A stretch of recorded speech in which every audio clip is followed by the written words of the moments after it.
Welcome to the ninth edition of World Education Congress.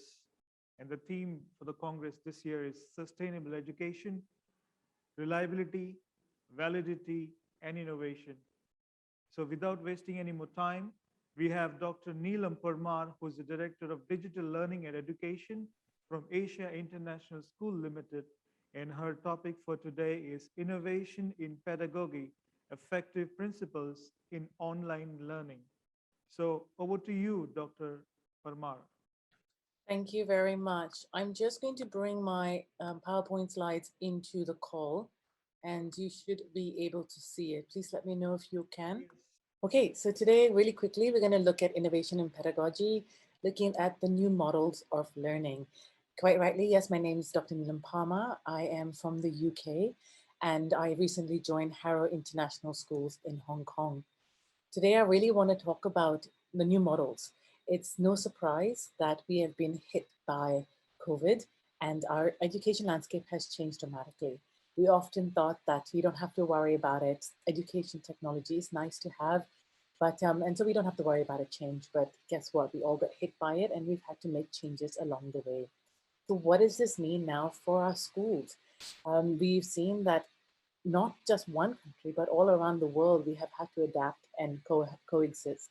All our education platforms have literally moved into an online environment, whether it is face-to-face, whether it is partial, whether it is blended, or whether we are going to go into a hybrid model, who knows? But we do know that having technology now is no longer a nice to have, it's no longer negotiable, it's no longer the icing on the cake, it is the cake. We have to have it in our classrooms. So we have now come to a point 18 months later where there are different models of learning. And as you can see, we have teachers in the classroom with students in front of them. We have teachers in the classroom sometimes just in the morning and students going back home in the afternoon. We have blended learning where teachers sitting in the classroom with students in front of them with masks and themselves being recorded, as you can see, sometimes again with just students, some students in the classroom. And then or we have what you call, can't see this, remote learning, which is completely online. So some places, particularly some countries here in Southeast Asia, I know of recently that have gone into curfew and all the schools have again gone back online. So we're in a position where we have to work with different models and at any time. We don't have an option sometimes where we have to say we can go to school, some other times the next morning we'll wake up and suddenly we're online. A new model that has come into being is hybrid learning. And this is not just for universities. That was once the way it took place. Now even schools have adapted to this mode. So we have schools that are doing 3 days at home and 2 days in schools so that they can touch base on physical activities or STEM-like environments or doing PE or drama, those sort of practical-like subjects. But you see in this photo, we now have universities that have accommodated to this change. So you have a teacher in the classroom with students in front of you, and then they are beaming out to their students, either at home, in their accommodation, or even across the world. So what I'm trying to say here is that we no longer have the option to be rigid in our way of learning like we used to do, traditional face-to-face. We now have different modes of learning, and how are we going to adapt to it? I'm just going to reduce this so I can see it. There are different future models of schooling that have come on board. We have we're in a position now, if we don't take advantage and responsibility of what we're doing in our classrooms, other people will do it for us. So we know organizations, some external organizations are now becoming very heavily involved in education technology and are developing their own platforms, which they're giving to schools and to parents.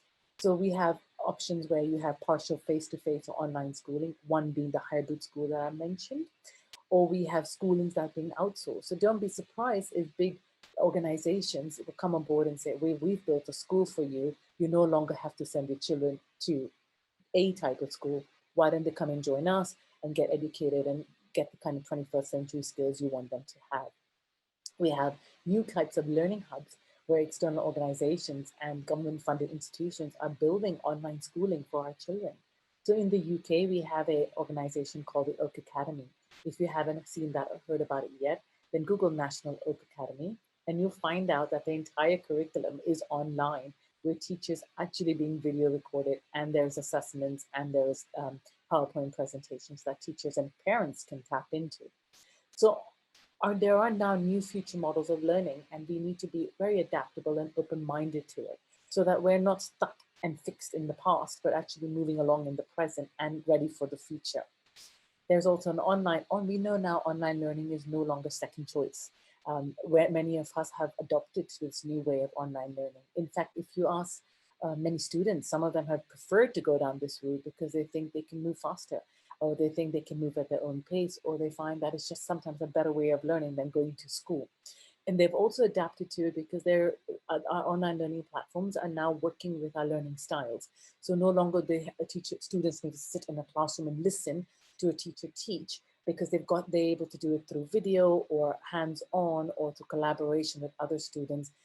So let me come back to the point of future models of schooling. There's no one solution fits all.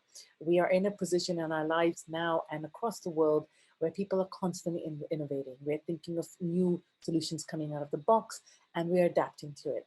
So some of the key digital skills, or rather just life skills that we want our children to learn at this point, is there's going to be change. Can you adapt to it, and how resilient you are? And our future schooling is actually keeping that in mind as we move forward. So whatever we come out with all of this, digital transformation is happening. Whether you like it or not, it's going to take place. The future is uncertain, but at the heart of this uncertainty leashes creativity. So when it first happened to all of us 18 months ago, it did bring about a digital divide. And there still is, to this extent, a digital divide. But many schools have now transformed themselves. Many schools have moved forward in this direction, and it has created and it has unleashed creativity. Sometimes in times of pain, you find solutions, and we have found solutions. So how does this translate for our students and our teachers and our parents? Well, from a student's point of view, personalized learning is finally taking shape. We're no longer in a position where we have to work in a particular certain format and deliver in that way. Yes, as teachers, we still need to deliver the curriculum, but our students have now become digitally literate. And therefore, with this literacy, there are expectations. They have high expectations from our teachers. They have high expectations from the systems and the technology. What we have found, though, over time is that our students are becoming independent learners. They are taking ownership of their own learning journey. If they don't understand something, they'll YouTube it. If they don't understand something, they'll find another platform where they learn the information. So things are moving very swiftly. Learning is taking a more customized, personal way of being. And there's a lot more on-demand learning with innovative use of space, classroom, and design. From a teacher point of view, a lighter school bag is becoming a reality.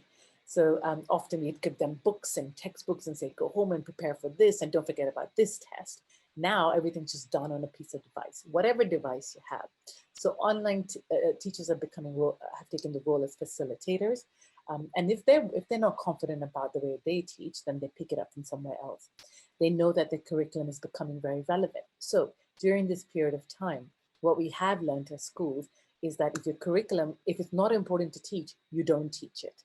So it kind of sits in the background, and you get on with the core of the curriculum. And then now we've revisited this situation 18 months later and realized that we didn't really need to teach that, because it was good to have, but it wasn't necessary. So the bits that have become extremely key continue to stay in the curriculum. The other bits that were good to have, nice to educate our children with, were no longer necessarily. And guess what? Students didn't miss it either. So we were able to tweak our curriculum to make them more relevant to today's way of teaching and meeting the students' expectations, whatever they needed to know.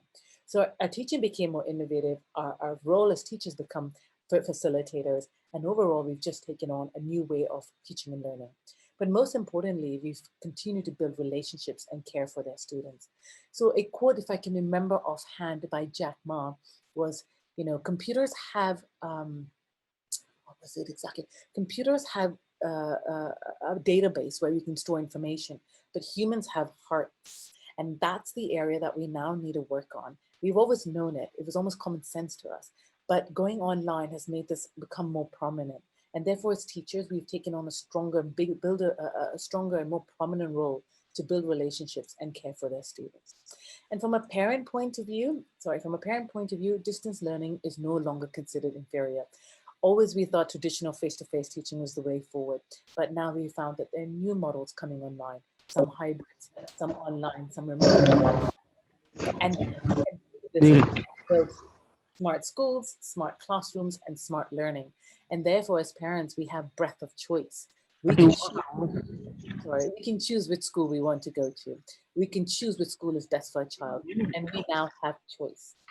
So on that, I'm going to end on our last slide and just say change has been forced upon us. Now, whether we use this opportunity as an advantage or let it pass by, we'll decide whether we'll get shocked by a future or it will create shock absorbers to cushion the impact of our change in our journey toward tomorrow.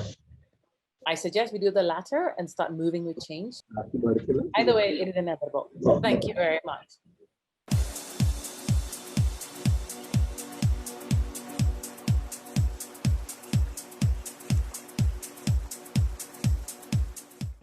Thank you very much. I'm very glad to have been able to deliver my presentation on such an important and momentous occasion in my life today. I'm truly humbled, and it is a huge honor for me to receive this award in my work of educational technology and leadership. Thank you again, and I'm deeply honored by my superiors for recognizing my work in this area, and I feel very blessed to learn from you as well. Thank you again very much.